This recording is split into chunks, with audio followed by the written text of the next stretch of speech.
ভাঙা হাইওয়েতে আমি যখন 60 থেকে 70 স্পিডে ছিলাম, হুট করে ব্রিজের নিচ থেকে এই মুরব্বি চলে আসে, তাও আবার উল্টা রোড দিয়ে। ভাই আমি তো পুরোই হা হয়ে যায়, একটুর জন্য বেঁচে গেছি।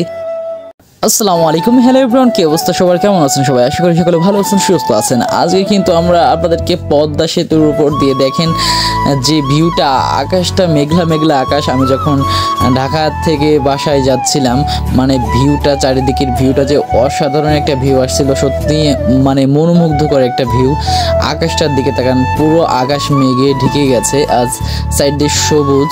এই সবুজের প্রকৃতির মাঝে মনে হচ্ছে আমি হারিয়ে যাই। আর এখান থেকে কিন্তু আমার একটা ইচ্ছা জেগেছে, আমি পুরো বাংলাদেশ ট্যুর দিব এই বাইক দিয়ে।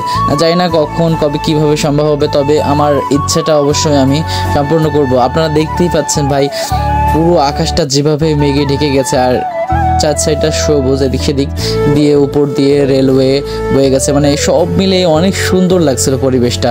আপনারা একটু চার সাইডটা একটু ঘুরে ঘুরে দেখুন যে ভাই এত সুন্দর। আর বিশেষ করে উপরের মেঘলা আকাশটার জন্য বেশি সুন্দর লাগছিল।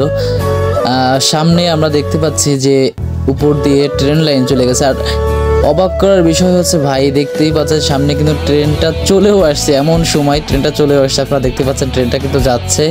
আপনাদের জন্য একটু স্লো করে দিলাম ভিডিওটা। আপনারা দেখতেই পাচ্ছেন সামনে কিন্তু এই পদ্মা সেতুর উপর দিয়ে এখন কিন্তু ট্রেন চলাচল শুরু হয়ে গেছে। আর কিছুদিনের মধ্যে হয়তো আমাদের নড়াইল থেকেও ট্রেন চলবে।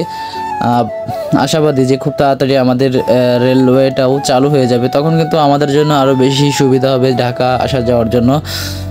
সো বুঝতেই পারতেছেন, এদিক নিচ দিয়ে যেমন হাইওয়ে, তেমন উপর দিয়ে যদি আমাদের ট্রেন লাইনটা চালু হয়ে যায়, তাহলে আমাদের ব্যাপারটা কেমন হতে চলেছে। আর ঢাকা তো আমাদের মনে হয়ে যাবে মাছ ভাতের মতন। প্রতিদিন আমরা দিনে 2-4 বার করে আসবো যাব, কোনো ব্যাপার না। এখনই অনেকে আছে যারা ভাঙার এপারের মানুষ, তারা ওপারে যে অফিস করে আবার চলে আসে।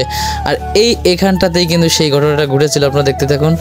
হুট করে ভাই উল্টা সাইড দিয়ে এই মুরব্বিটা চলে আসে। ভাই আমি তো খেয়ালই করিনি, হুট করে চলে আসছে। আমি তখন 60 থেকে 70 স্পিডে ছিলাম।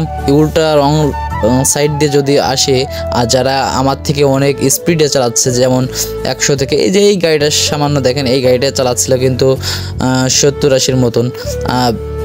এদের সামনে যদি হুট করে চলে আসে, ভাই কি একটা অবস্থা হয়ে যাবে। মানে এরকম একটা ব্যস্ততম সড়কে যদি উল্টা পথ দিয়ে কেউ আসে, একটা বাইকারের কন্ট্রোল করতে কতটা কষ্ট হবে আপনারাই বুঝতে পারছেন। সো আপনারা যদি ভিডিওটা দেখে থাকেন, অবশ্যই এইসব ব্যস্ততম সড়ক দিয়ে উল্টা পথ দিয়ে যাবেন না।